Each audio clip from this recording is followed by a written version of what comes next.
We're a week away from the Eastern Conference Championship, first leg between Toronto FC and the Montreal Impact, so things are ramping up here at the Kia training ground. It's time to get our act together as well, Terry. Wheeler and Dunfield with you.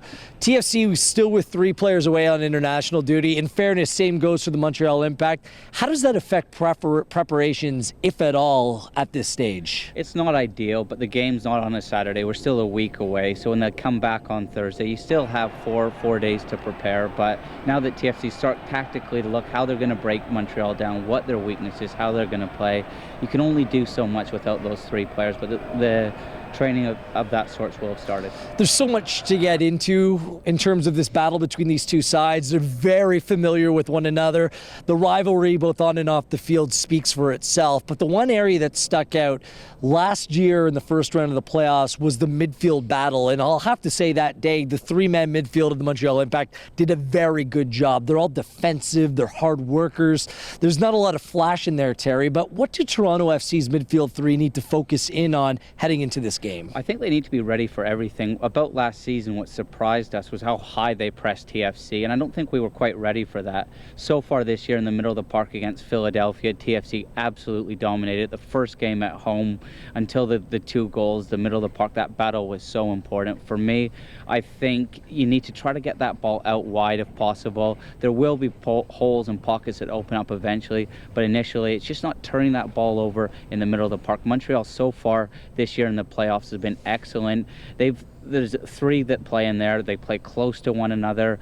Patrice Bernier, Bernadello, and Donadell. They don't leave each other. They play in a real tight triangle. They know what they got up. They don't have a ton of legs. No. But what they will do is they will close you down quickly. They won't give you time on the ball. So what TFC needs to do is circulate that ball around. Eventually pockets will open and then exploit those. There's a lot of experience in there. It was Rio Coker last year and Bernadello this year. Here's head coach Greg Vanny on the midfield matchup. You want to control that area as much as possible, and I think both teams will commit pretty heavily to doing so. I think the key will be which team can still open up the other team, which team can exploit the other, maybe sometimes in wide areas, and then get back to the middle. But I think that's just, and the games that are going to be tightly contested and where 2 teams are trying to neutralize strengths of others, I think controlling the middle of the field is always going to be one factor in this. The midfield matchup, obviously key, but this is a Toronto FC midfield that looks completely different, not only in terms of shape, but the way that Michael Bradley, Armando Cooper, and Jonathan Osorio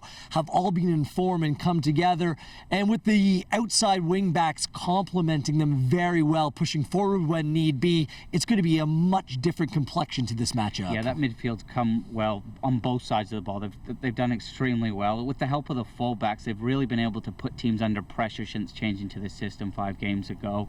So teams haven't been able to get a whole bunch of quality into their front 2, front 3, and when they have got balls into their front 2, don't get me wrong, Zavaleta and Nicky Hagelin have stepped up and made big tackles. It's worth mentioning over the season matchup that TFC did play in a 4-4-2 as well as the 4-4-2 with the midfield diamond, so it will be a different looking Toronto FC side this time around.